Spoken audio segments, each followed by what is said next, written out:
पता नहीं कि 20 साल कैसे निकल गए यार। मुझे अभी भी याद है, ऐसे लगता है कि कल ही शूट किया था वो पहला दिन शूटिंग का।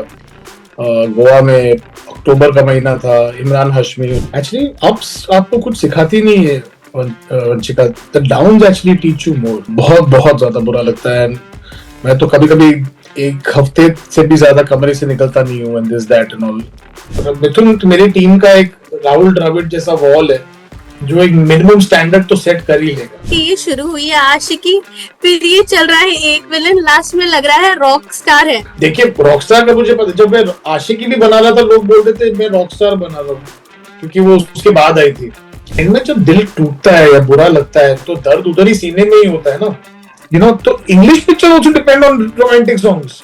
तो हमारी हिंदी फिल्म में जब कल्चर है गाना और डांस का, तो उसमें I don't think as a director if you can not crack the music right in a love story, don't make it. Hi, you're watching ENT Live as well as ABP Live। आपके साथ मैं हूँ वंशिका शर्मा और मेरे साथ है Mohit Suri, the talk of the town current days, because Saiyaara के सारे ही ट्रैक्स इस टाइम पर हमारे दिमाग में गूंज रहे हैं। Plus we are getting next comment from you guys. कैसे हो मोहित जी आप? Thank you so much. Anxious, nervous, excited, सब मिक्स बैग इमोशन सब साथ में चल रहे हैं। कभी कभी डर लगता है, कभी कभी बहुत खुशी होती है, बट ये it's the nature of how release time is.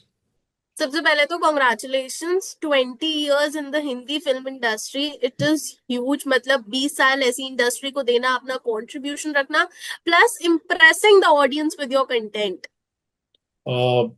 मुझे पता नहीं कि 20 साल कैसे निकल गए यार। मुझे अभी भी याद है, ऐसे लगता है कि कल ही शूट किया था वो पहला दिन शूटिंग का। गोवा में अक्टूबर का महीना था। इमरान हाशमी, उदिता गोस्वामी, रात का शिफ्ट था, कुणाल देशमुख मेरा असिस्टेंट था। मुझे ऐसा लगता है कि कल की ही बात हो रही थी, but it means a lot. I had my ups, I had my downs. सब कुछ हुआ इधर, बट जो भी है इधर ही रहना है, जीना यहाँ मरना यहाँ। It's good fun. I wish I have 20 years more. Definitely you will have 20-30 years more. But एक चीज है, जैसे आपने अभी बोला अप्स एंड डाउन्स होते हैं। अप्स तो ठीक है, हमें मोटिवेट करते ही हैं, लेकिन डाउन्स पे आप कैसे अपने आप को एकदम पावर्ड अप रखते हैं, चार्ज रखते हैं कि नहीं, यहाँ पर होप्स नहीं छोड़ देनी, आगे बढ़ते रहना। एक्चुअली अप्स आपको कुछ सिखाती नहीं है Vanshika, the downs actually teach you more. Up में हम्म। ना आपकी गलतियां भी आपको कोई बताता नहीं है, सब आपको आपकी करेक्ट चीजें ही आपको समझ। पर कभी कभी आपको ये नहीं पता लगता कि आपने गलत क्या किया है, जो ओवरलुक हो गया है, जो बाद में आगे जाके मुश्किल हो सकता है। टू बी ऑनेस्ट, वो यहाँ पर अप्स, यहाँ पर इतने अप्स नहीं होते। वो रिलीफ होता है कि जब पिक्चर चलती है, वो जब डाउन होता है तो बहुत बुरा लगता है। बहुत बहुत ज्यादा बुरा लगता है। मैं तो कभी कभी एक हफ्ते से भी ज्यादा कमरे से निकलता नहीं हूँ and this that and all.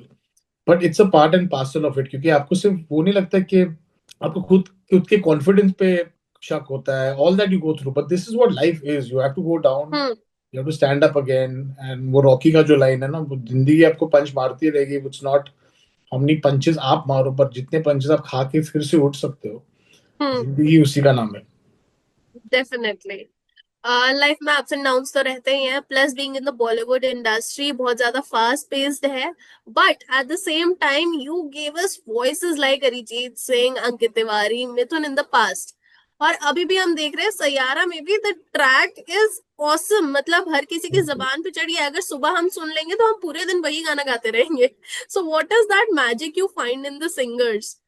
यार honestly Harshika, I only keep looking for new singers, चाहे वो अमी मिश्रा हो या वेद शर्मा हो या पहली पिक्चर सेट में हो। एक बार उससे क्या होता है ना, आपका म्यूजिक हमेशा रेलेवेंट रहता है। वाइल यू जी। हैव मिथुन, जो आपका मिथुन मेरी टीम का एक राहुल द्रविड़ जैसा वॉल है जो एक मिनिमम स्टैंडर्ड तो सेट कर ही लेगा।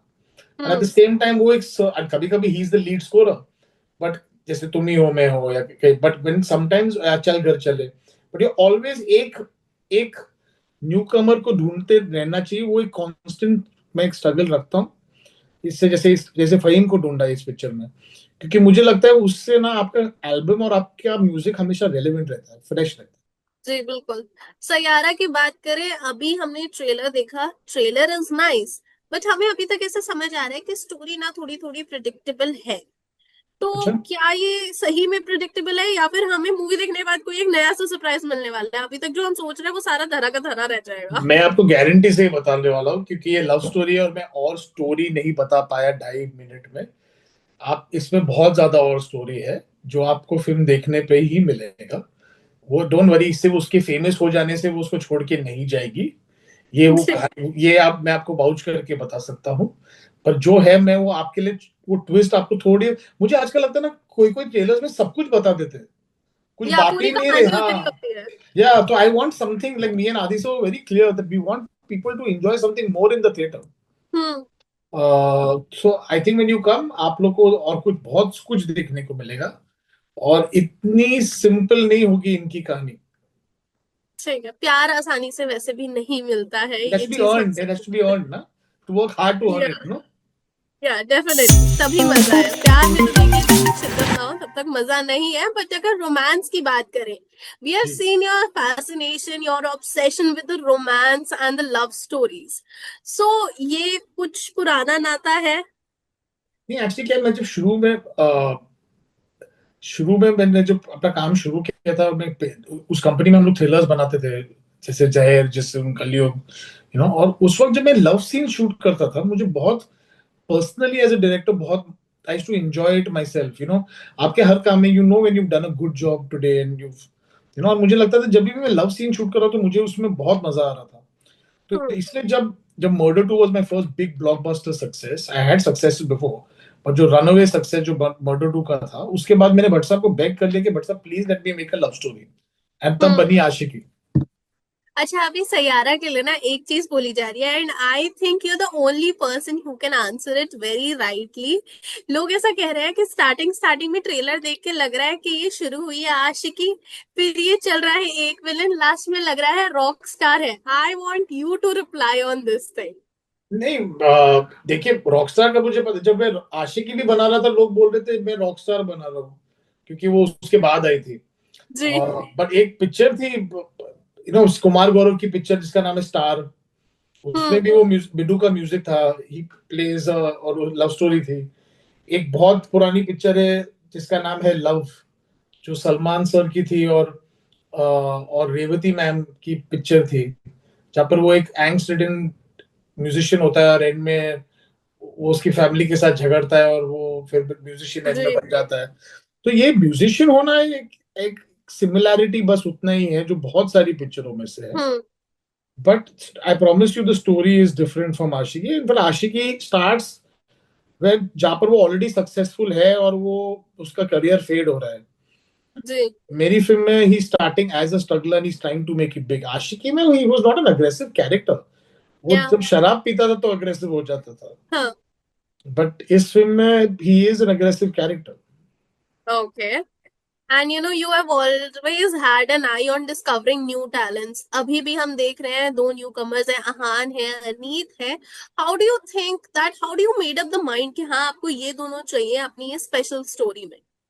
एक सिलेक्शन प्रोसेस ऑफ ऑडिशंस होता है उनके साथ बैठ के, but not, auditions are not always very fair, Vanshika. तो इन दी एंड आपको आपके एक्टर के साथ आपको वाइब करके देखना पड़ता है कि क्या आप आपका कैरेक्टर उसमें देख सकते हैं कि नहीं। जी। और ऑनेस्टली स्पोकन, न्यू कमर्स के साथ ना, आप जैसे एक स्टोन वॉल, स्टोन की इमारत नहीं बना सकते, आपको जैसे ब्रिक्स और सीमेंट और उसके साथ नहीं कर सकते। न्यू कमर्स को आप थोड़ा क्ले की तरह बनाना पड़ता है, हम्म। मड की तरह, उनको शेप, थोड़ा आपके हाथ उनके दुनिया में घुसाना पड़ता है, और फिर उनको शेप करके उनके बेस्ट चीजें एस्टेब्लिश करनी पड़ती है। So I think this is more like a sculpture and made out of clay rather than. तो मुझे पहले तो प्यार उनकी आंखों से देखना पड़ा, क्योंकि मेरे जमाने में 20 years back it was done very differently, I think. जैसे अभी हमने बात करी, definition of love and romance has been changing over the years. अभी जो है, अभी जेंजी वाली जो जनरेशन है, they are more into such terms जैसे हुकअप, सिचुएशनशिप्स, मतलब ऐसे काफी सारे वर्ड्स हैं जो कि अभी मुझे भी नहीं पता। So how do you maintain that thing कि हाँ मेरी जो मूवी है वो एजेड ऑडियंस को भी पसंद आए, वो मिडिल एज वालों को भी पसंद आए, और ये जेंजीज को भी पसंद आए? ऑनेस्टली अंशिका, आपका कम्युनिकेशन या कपड़े सिर्फ चेंज हुए हैं, पर वो जी। फीलिंग हो ही रहे हैं। मेरे ग्रैंड पेरेंट्स शायद लव लेटर्स के थ्रू एक दूसरे से बात करते थे, मेरे मदर और फादर फोन कॉल या ट्रंक कॉल से बात करते थे। हम्म। मेरा जनरेशन सेल फोन या टेक्स्ट मैसेजेस से करता था, और अभी का जनरेशन शायद सोशल मीडिया, इंस्टाग्राम, डीएम, या ट्विटर के थ्रू कनेक्ट करता है। पर एंड में जब दिल टूटता है या बुरा लगता है तो दर्द उधर ही सीने में ही होता है ना। तो अब जी जितना भी आप लेफ्ट राइट प्लान पैन कर दो, सीने में ही दर्द होता है, वो सेंटर थोड़ा लेफ्ट पे।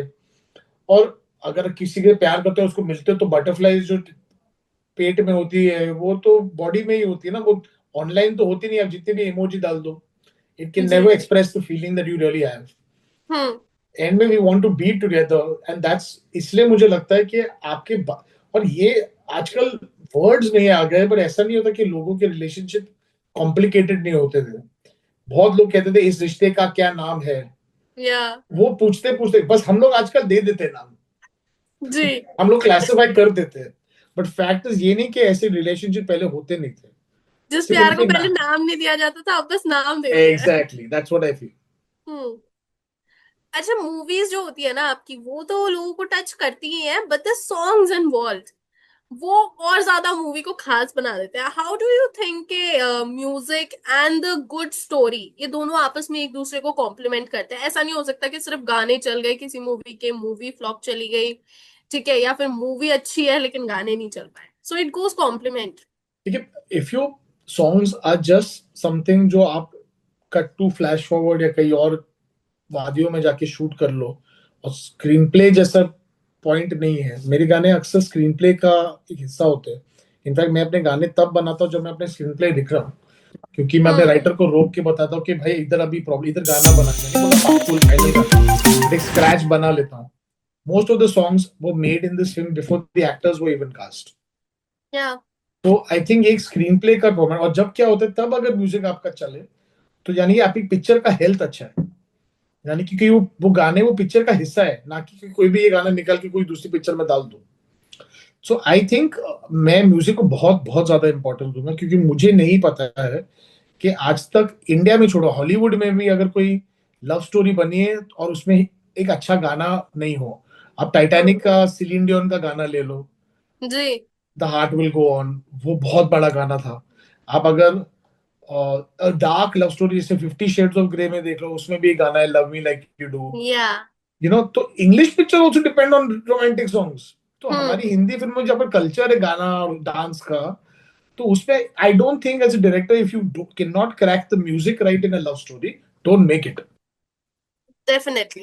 ठीक है, last wrapping up the interview, मेरा लास्ट क्वेश्चन आपसे सिर्फ इतना होगा। विद सैयारा और हमने पास्ट प्रोजेक्ट्स में देखा, मर्जर हो गया, एक विलन हो गया, आशिकी हो गया, एंड मेनी मोर, वो सारे जो थे वो क्लासिक रोमांस जोन में है, जो आपका जोन है, जिसको जी, आपके जोन के नाम से जाना जाता है। But will you ever try dark और some action sort of a genre I made action, I made villain, उसमें एक्शन था। Again, upcoming Again, projects? I right now, yes, I will in the future whenever I feel like it. But I think क्योंकि कोई trend चल रहा है, I would not do it because of that. अगर हम्म। Trend चलते हुए तो मैं शायद ये लव स्टोरी भी नहीं बना था, क्योंकि उस वक्त जब मैं ये लिख रहा था तब तो सिर्फ action picture, larger than life, helicopter फोड़ना बन रहा था। जी। और तब मैं एक न्यू कमर की लव स्टोरी लिख रहा था। तो I think it's, I don't do it because trend, but जो मुझे लगता है this moment I feel like watching like an audience, I work on that kind of film. Okay, thank you so much Mohit ji हमारे साथ thank you so interact much. करने के लिए। It was lovely, looking forward to watch the movie. Please do watch the film, thank you. Thank you.